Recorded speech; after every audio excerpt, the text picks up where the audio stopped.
Амрын гэрээ үзэгчтэй Батлангамгаалах бодлого зориултын зэвсэг түвшний үйл ажиллагааг сурталчлан таниулах зорилготой эх орны төлөө нэвтрүүлэг эхэлж байна.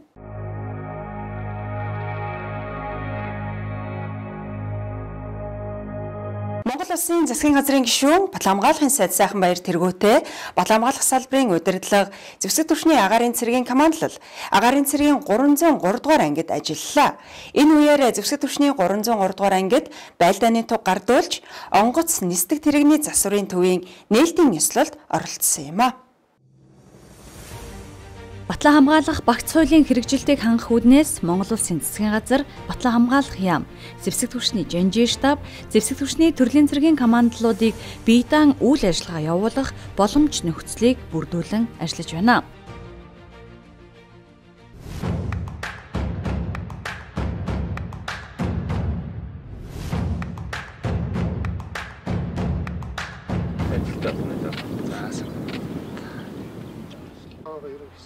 Үүний нэг илэрхийлэл нь Монгол Улсын засгийн газрын шийдвэрээр агаарын цэргийн командлал нь буян тухай нисхийн байршилд энэ оны 1-р сараас шилжин байршаад үйл ажиллагаагаа явуулаад удааг байгаа энэ цаг үед салбарын удирдлагууд агаарын цэргийн командлал ажиллалаа. Салбарын удирдлага агаарын цэргийн командлалд ажиллах үеэрээ агаарын цэргийн танилцуулгыг сонсож, командлын байртай танилцсан юм а. Тус командлал нь удирдлагын баримт бичгүүдийг мөрдлөг болгон, агаарын цэргийн командлын бие даасан байдлыг ханган, орчин үеийн техник, технологийн хөгжилд суурилсан зэвсэглэл, техникийн шинжилгээний бодлогыг эрчимжүүлж, цэргийн сургалтыг үндсэн үүрэгт чиглүүлэн зохион байгуулж, байлдааны үүрэг гүйцэтгэх бэлэн байдлыг дээшлүүлэх зорилго дэвшүүлэн үйл ажиллагаагаа явуулж байгаа юм а. Батлангамгаалахын сайд зэвсэгний жанжийн штабаас хичээл зүтгэл гаргаж агаарын цэргийн командлыг бие даалгах хэмжээ энэ оны 1-р сараас эхэлж явагдаж байна. За бид нар энэ буян тухай буудалд Мятийн нэг засвар үйлчлэгийн газрын байрыг ашиглалтын гэрээгээр ашиглаад агаарын цэргийн командлыг засгийн газрын 4 сарын 19-ний тогтоолоор одоо шийдвэрлэн байрлуулад үйл ажиллагаа явуулж байна. Энэ үеэр командлын бие бүрэлдэхүүний албан хэрэгцээнд ашиглагдах ухаалаг дэлгэцийг гардуулсан юм. Түүнчлэн МиГ-29 УБ цөнөөгч онгоцны нислэгийг үзэж сонирхсан юм а.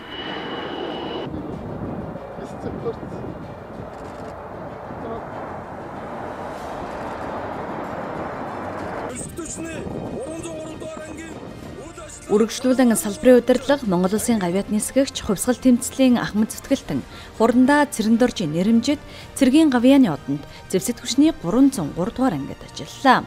Энэ үеэр зэвсэг түвшний анги байгууллагын дайчин уламжлал, алдар гавьяаны илэрхийлэл, бие бүрэлдэхүүний эрхэнлэн дээдлэх, ариун шүтэн, золбоо хиймэрийн бэлэгдэл болсон байлдааны тугийг шинжилэн хүлээлгэ өгөх ёслолын ажиллагаа болсон юм.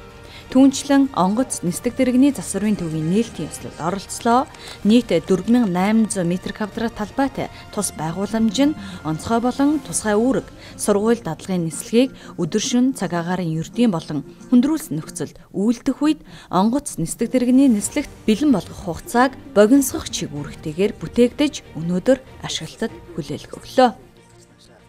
Ангарын төв маань 4800 м2 талбайтай үндсэн байгууламж онгоц нисдэг тэрэгний зогсоол, үүний хажууд нисэх инженер техникийн бүрэлдэхүүний ажиллах, ажлын байр, хичээлийн танхим, сургалтын танхим бүхэл агуулах, бүхэл өрөө тасалгаануудаар хангагдсан цогц барилга байгууламж босч байна.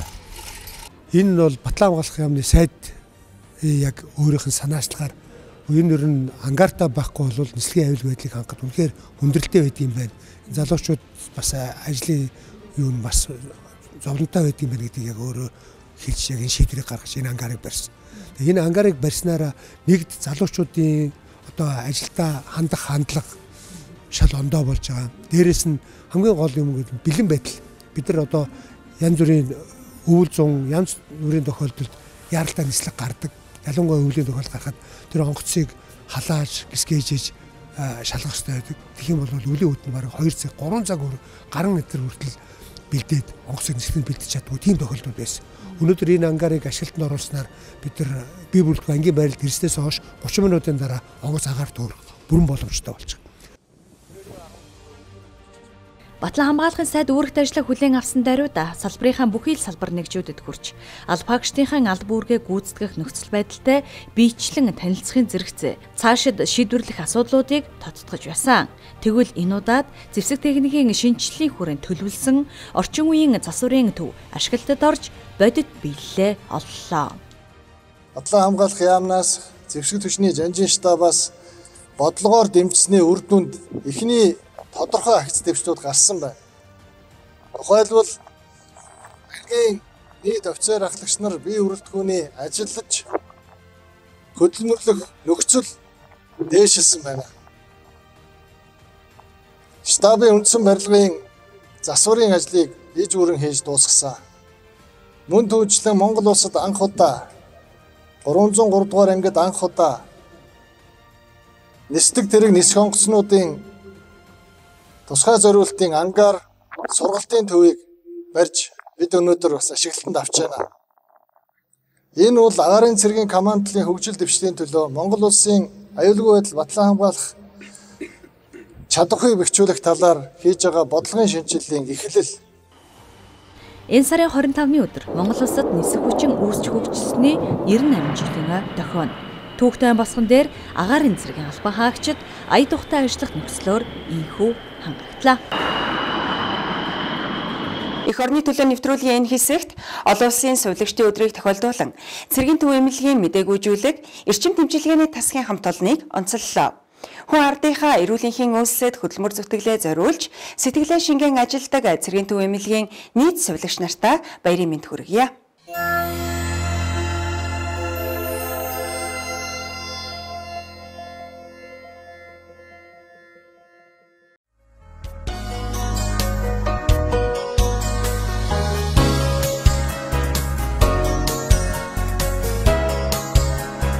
Намайг Баасанживын Пүрвсэн гэдэг Хөвсгөл аймгийн Мөрөн хотод төрсэн 1983 онд Улаанбаатар хотын Андгаах ухааны дунд сургуулийг төгсөөд 2000 оноос цэргийн төв эмнэлгийн засгийн амьдруулах эрчим тэмчилгээний тасагт мэдээгүйжүүлэх сувилагчаар ажиллаж байна.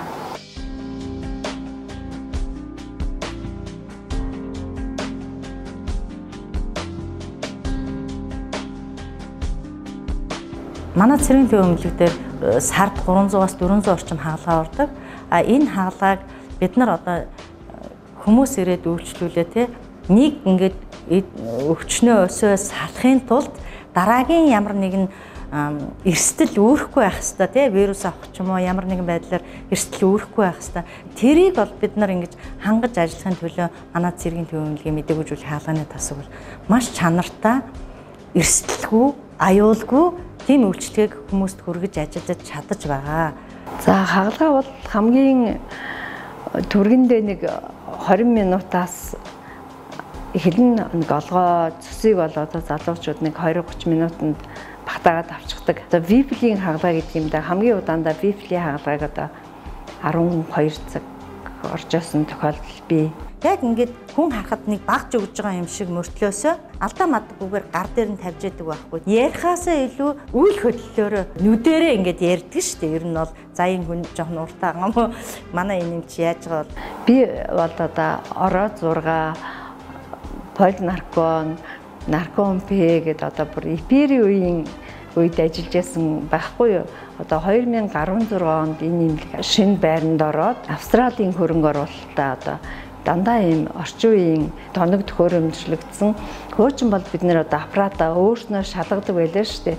Сувилагч шалгаад, эмч шалгаад ордог байсан. Одоо бол инженер техникийн ажилчид орж ирээд аюулгүй байдлыг шалгаад ямар ч асуудалгүй ажиллана гэд биднэрт хүлээлгээд өгчдөг. Гар гараад агаад явцсан гэдэг шиг яг өөрснийхөө юмыг хариуцаад явчихдаг болохоор ажиллахад бол урамтай. Минутаар биш секундээр хэмждэг ажил хийдэг байхгүй. Нэг секундэд баг том судас алдах юм бол литр цус сая штэ. Тийм болохоор маш хурдтай, маш ахаалжтай төргөн бодож сэтгэж энэ эмчийн арга барилд нь одоо бид нар ч ганцхан эмчтэй хаалганд орохгүй штэ.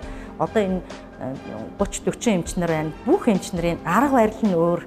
Стандарт нь нэг боловч бас тэр хүний эзэмшсэн арга барил нь өөр, солгой хүн байж болно, баруун хүн байж болно. Яг тэрэнд нь тааруулж юмаа хурдтай ингэж өгдөг байхгүй.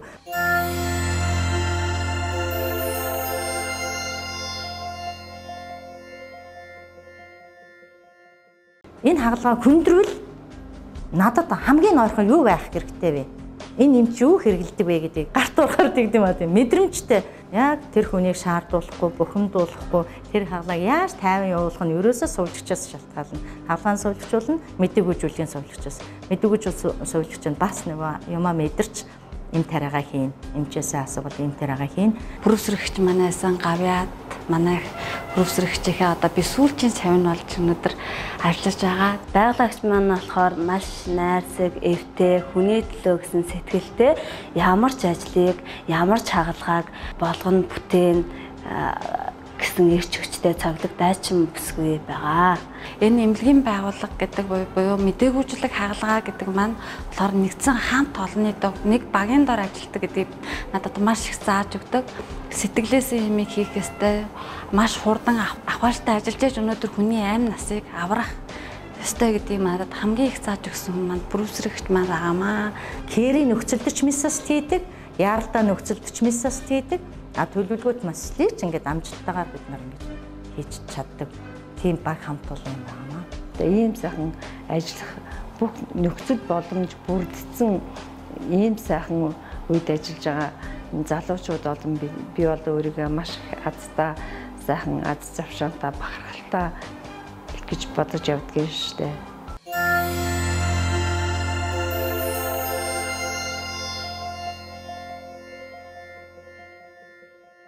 Эх орны төлөө нэвтрүүлэг үргэлжлэн салбарт өрнсөн мэдээллийг хүргэе.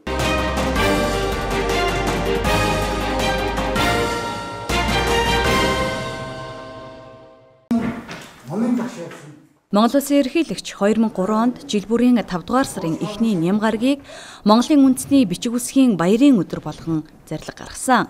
Тус өдрийг тохиолдуулан Батлан хамгааллын яамнаас харьяа байгууллагууд зэвсэгт хүчний нэгтгэл анги салбаруудын албан хаагч, ажилтан, албаагчдын дунд Монгол бичгийн уралдааныг уламжлал болгон зохион байгуулж шилдэгүүдээ шалгарууллаа. 10 дахь жилдээ уламжлал болон зохион байгуулагдсан тус тэмцээнд алдаагүй зөв бичих, дадлан бичгийг алдаагүй зөв унших, цэвэр сайхан бичих, уран бичлэг гэсэн 4 төрлөөр Батлан хамгаалах салбарт суралцагч, сонсогчоос эхлээд чөлөөнд байгаа бэлтгэл хурандаа хүртэл 80 орчим албаагчид оролцлоо. Энэ тэмцээний хамгийн гол онцлог гэхээр энэ жилийн хувьд бол 16-7 настай тэргийн сургуулийн сурагч оюутан сонсогчоос эхлээд нас 70 хол гарсан бэлтгэл хурандаа. Энийг бол би ойлгохдоо Монгол улсыг бол залуу үеийн, дунд үеийн, ахмад үеийн одоо энэ уламжлалын холбоо бол тасраагүй байна гэж.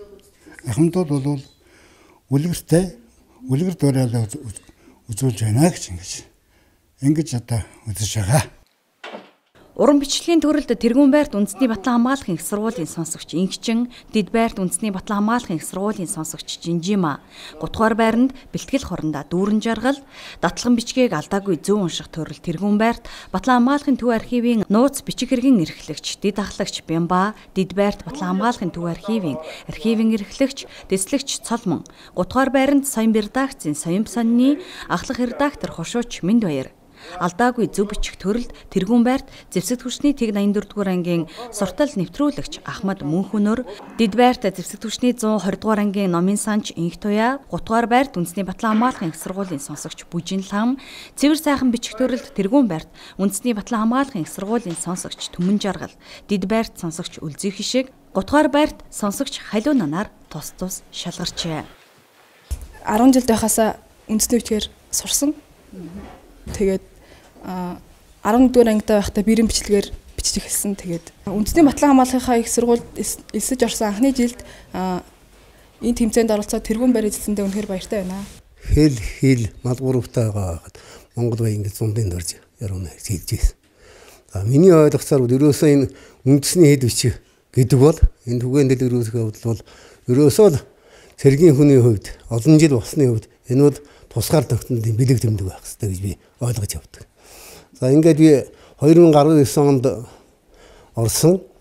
Тэгээд бас 3 дугаар байр эзэлжсэн. Тэгээд 4 жилийн дараа ингэж ороод яг ингээд өөрийгөө хөгжүүлэх болон залуу үедээ үлгэр дуурайд болох үндэснийхээ хэл соёл хэл бичиг түгээн дэлгэрүүлэх ийм бодолтой л явдаг хүн. Тэгээ 2019 оноос хойш жил дараалан оролцож амжилт гаргасан байгаа. Компьютераар шивэх төрөл болон уншлага, за тэгээд мөн алдаагүй бичих төрлүүдэд бас жил дараалан төрүүлж амжилтаа баттгаад явж байгаа. Энэ удаагийн тэмцээнд бол алдаагүй бичих төрөлд нь тэргүүн барьцлээ.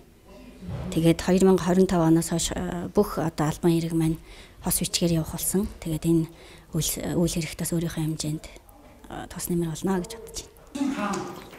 Монгол үндэстний утга соёлын нандин өв болсон монгол бичгийг хойш үедээ өвлүүлэх, түгээн дэлгэрүүлэх, сурч эзэмших сонирхлыг дэмжих, монгол бичгийн судалгаа, сурталчилгааг өргөжүүлэх, уугуурчин бичгээ сэргээн хэрэглэх, төрийн бодлогын хэрэгжилтийг хангах, сурчлан таниулахад тус уралдааны зорилго оршижээ.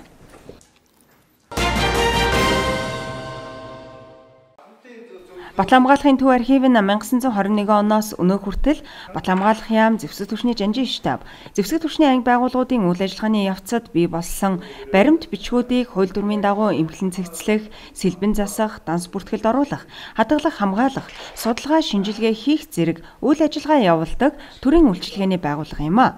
Тус байгууллагын ахмадын зөвлөлөө санаачлан архив албан хэрэг хөтлөлтийн тухай хууль, түүнийг дагалдан гарсан дүрм журмын талаарх үндсэн ойлголт, шинжилэлтийг судлуулах, эрх зүйн мэдлэг мэдээллийг сорих, ажилтны ур чадварыг нэмэгдүүлэх зорилготой мэргэжлийн архивын ажилтнуудын ур чадварын уралдааныг анхлан зохион байгууллаа.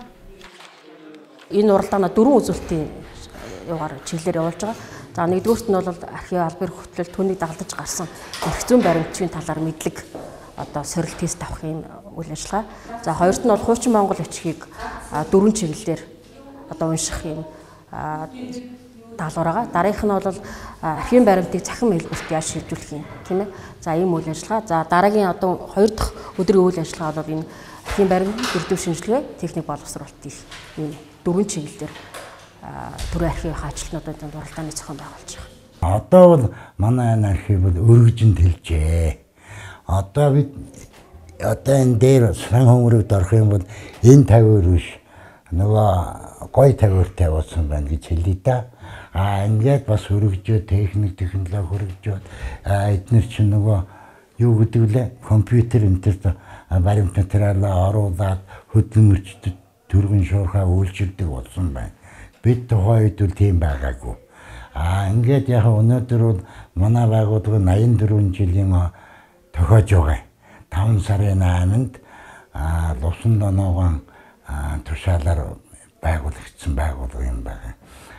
Тэгээд өнөөдөр бол энэ манай ахмадын зөвлөл маань Батлан хамгаалах яамны ахмадын зөвлөлд хариалагдж явдгийг. Тэгээ ахмадын зөвлөлийн маань дарга ирсэн байна. Манай архивын ахмадын хорооны маань дарга байна. Ингээд энэ ажилчин албан хаагчтай ур чадварын одоо энэ тэмцээн зохион байгуулж байгаа би бол баяртай байна. Эдгээр ингээд цаашаа улам хөгжөөд улам боловсронгуй болоод ингээд ажиллах байхтай л гэж бодож явна да. Архивын ажилтнуудын ур чадварын уралдааны тэргүүн байрыг дэд ахлагч Бямба, удаах байруудад дэслэгч Цолмон, ахлах дэслэгч Батцэцэг нар эзэллээ. Түүнчлэн Батламгааллахын төв архив нь иргэд албан байгууллагын эрэлт хүсэлтийг хүлээн авахдаа биечлэн болон өргөдлөөр гэсэн хоёр хэлбэрээр хүлээн авч үйлчилгээ үзүүлдэг байсан бол 2022 оны 10 дугаар сараас 5 төрлийн лавлгааг E-Mongolia цахим системээр хүлээн авах боломжтой болсон. Тодорхойлбол иргэн та хугацаа цэргийн лавлгаа, ажилласан жилийн лавлгаа, цалингийн тодорхойлолт, тушаалын хуулбар, ахмад дайчдад холбогдох лавлгааг E-Mongolia цахим системээр авах боломжтой юм а. Тус үйлчлэгийг цахимд шилжүүлснээр хөдөө орон нутгаас иргэдийн маань өргөдөл хүсэлт маань тухайн байгууллага манай байгууллага дээр эрэхтэй хугацааны хувьд 5-7 хоногийн хугацаанд ирдэг байсан бол энэ үйлчлэгээр нэвтэрснээр төргөн шуурхай иргэдэд үйлчлэх мөн иргэд захиалгаа тухайн аймгийн засгийн хамгийн газар болон төрийн үйлчлэгийн нэг цонхны системээр дамжуулан үйлчлэгээ үзүүлэх мөн үйлчлэгийг төргөн шуурхай авах боломж бүрдсэн байна. Батламгааллахын төв архив E-Mongolia цахим системээр лавлгаа үйлчилгээ үзүүлснээр иргэд бизнес эрхлэгчдийн авдаг төрийн үйлчилгээг хүртээмжтэй, түргэн шуурхай, чирэгдэлгүй, хүнд сурталгүй, ил тод зардал хэмнэх давуу талтай болсон юм а.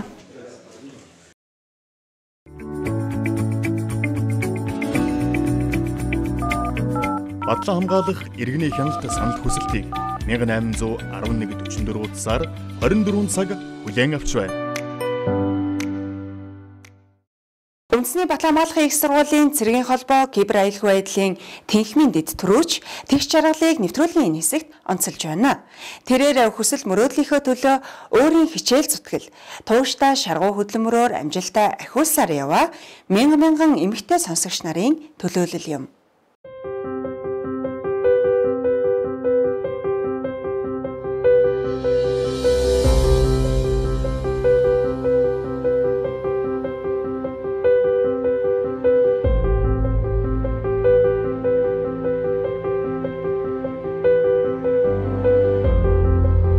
Сайн бацхан уу, намайг дэд төрөөч тэгш жаргал гэдэг.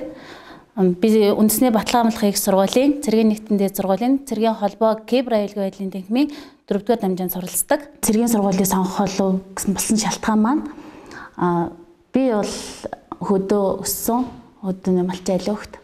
Тэгээд манай өвөө 45 оны чөлөөлөлтөнд оролцсон явж исэн. Тэгэл хаяа амралтаараа очихоор нөгөө цэргийн хүмүүс чинь маш их төвтсвэр тавьчээр суудаг тий хоолтой хоолгүй тий бүх цаг үед эх орныхоо төлөө хүн яаж тэмцдгийг гэдгийг харж чадсан учраас жоохон ч ихсэн яг өвөөний цэргийн хүн болоогүй ч ихсэн цэргийн амьдралаас жоохон ч ихсэн тэгж энэ нэг эрэгтэй хүмүүсийн хувьд тий цэргийн дангараа өргөөд эх орныхоо төлөө дайнд оролцоод бахарх устай зүйл тийм болохоор тэр талаас нь надад их хорнч хүмүүжил гэдэг ер нь чухал гэдгийг ойлгуулж ирсэн. Би 10 жилийн төгсөхдөө 12 дугаар ингээд төгсөхдөө нэг 10 жил нэг бичиг тэмдэглээ үлдээх гэдэг нэг үед юм 10 жилийн төлөвлөгөө гэдэг 10 жилийн уулзалтаараа үзнэ гээд яг тэн дээр болох тэр би ингээд би том цэргийн дарга болоод тэгээд тэнийг ингээд биччихсэн байхгүй юу. Одоо биелээ явж байгаа.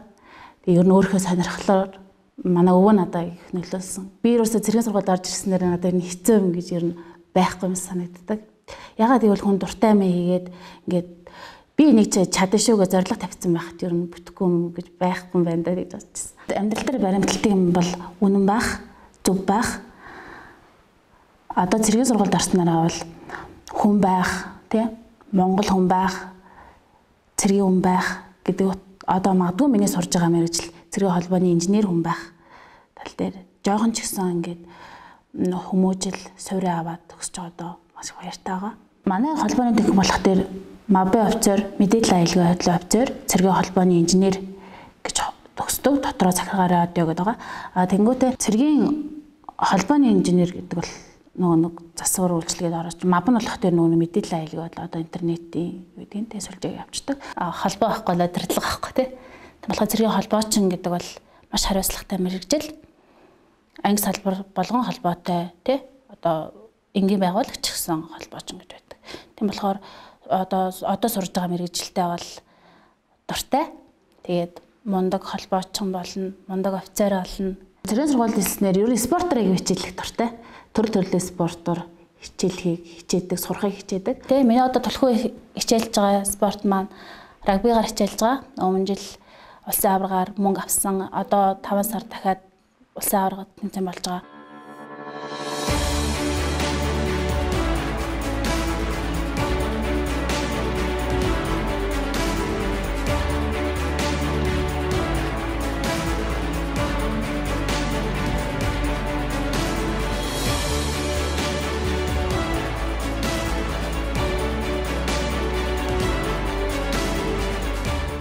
Бид нар 2021 оны намар цэргийн нэгтэн дэд сургууль хэлцээр суралцсан. Тэгээд 2022 оны хавар нь тусгай бэлтгэл марш тактикийн тэмцээнд оролцох болсон. Тэгээд нэг цэргийн нэгтэн дэд сургууль гэдэг утгаараа нэг цэргийн хүн болж офицер болох гэж байгаа учраас ялцчгүй марш тактиктай салшгүй холбоотой. Тийм учраас нэг сургуулиасаа шалгараад явсан. Бид нар очоод амжилттай оролцсон. Марш тактикт орсноор бол цэргийн хүн бол ганцаар амжилт гаргана гэж байдгүй. Заавал бусдынхаа дэмжлэг, бусдаа нөлөөлөө сэтгэл зүй тий бүх юмар нэгээ дэмжиж тэгжээч баг хамт олноороо хувь нь ч гэсэн тэгэж бусдынхаа дэмжлэгэнд ор амжилт гаргаж чаддаг гэж боддог. Тийм болохоор бид нар амжилттай оролцсон. Сургуулиас мөнгө медаль аваад ирсэн. Гараанаас гараад барианд орж ирэх мэдрэмж бол гоё. Тэгээд тэнд замдаа нөгөө нөрөвтэй байдуулдаг. Садын зурвас, буудлага, гарнат 50 метрийн тоон өрмөлхөн, артал, хийм тэгэл гарга бариа руу орж ирдэг. Манай сургуульч 2-ын 2 гэж байдаг болохоор 2 дугаар курсээ төгсөөд 3 дугаар курст орох жилдээ цэргийн болдог. Цэргийн болох жилээ анх орж ирээд тэгш жаргалтай танилцаа. Хамгийн мартагдахгүй дурсамж нь тусгай өвчнүүдийн командуудын хооронд болдог марш тактикийн тэмцээн. Тэр ингээд уулаад ингээд өгсөөд гүйж хахад би ч айгүй залах байхгүй юу. Тэгээд зогсчих гүйж хахтаа зогсчих. Тэгэхээр гүүгээ чи чадна гээл тэгэл араас ингээд барихаар нь за би нэрээ чадна гээл тэгэл гүйдэг байсан. Марш тактикаар шантрах үйл зөндөө байсан. Яах гэж би энд одоо юугаа ээж энд сууж байгаа юм болоо. Бүр ингээд шантрах байдаг. Яагаад гэвэл хүн яг ганцаараа амжилт гаргадаг.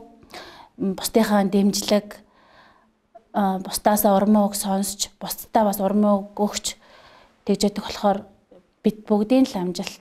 Чи сэргийн сургуулийн сонсогч. Тийм болохоор чамд төсвөр тавьчир гээд нэгдүгээр тавих хэвээр сэтгэл зүйч тэр, бие бэлтрэнч тэр давж гарна. Яагаад гэвэл энгийнээс ялгарч байгаа хүн чинь цэргийн гэдэг дотоодороо ялгарч байгаа.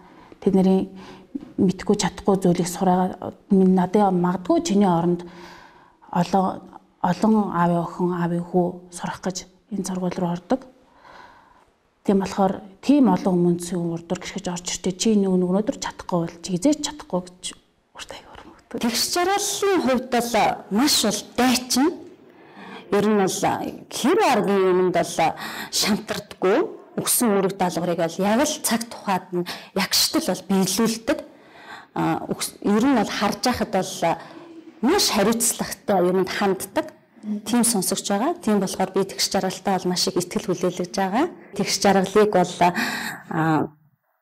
зэвсэг төчний одоо эмэгтэй цэргийн албаагчдын үлгэр жишээ чинь эмэгтэй цэргийн албаагч болно гэдэгт бол итгэж байгаа. Би одоо их орныхоо төлөө гэх юм бол үндэсний Батламын сэргийн сургуулийг төгсөөд гарч байгаа шинэ боловсон хүчин болж байгаа учраас магадгүй би ирээдүйд багш нартайгаа адилхан офицер төгсгөөд офицер ингээд сургаад ингээ явна. Тийм болохоор чадхаасаа чадахгүй хүртэл чи ингээд би өглөө боддог байхгүй ингээл манай дарга нар хүртэл ингээ хэлдэг. Та нар ингээд өглөө ингээ төрийн дуудлал мандж явахтай их орон мандж ин би өөрөө тэгж хардаг л да. Өглөө төрийн дуудлал мандж чин сэтгэлээсээ дуулаад өглөө ингээ яг их орон ингээ гоё төрийн даалгаар омгшаал тэгж хардаг. Курс дэргээд ном хом дэргээд ундаа эрхэм дөрөвч курс өдөр нэг бэлэн жагссан. Засгийн загч дөрөвч тэгчрэл. Хот курс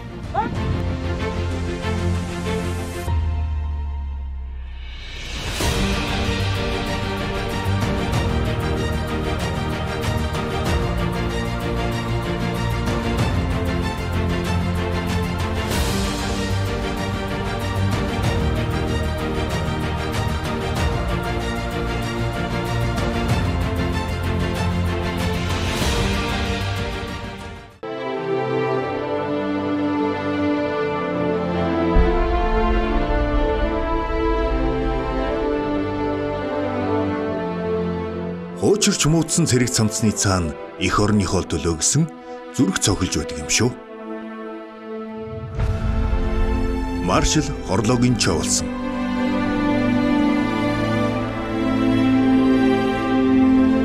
Эх орны төлөө нэвтрүүлэгтэй хамт байсан эрхэм үзэгч та бүгддээ баярлалаа. Эх 7 хоногийн дугаараар эргэн уулзъя. Баяртай үзэгчтэй.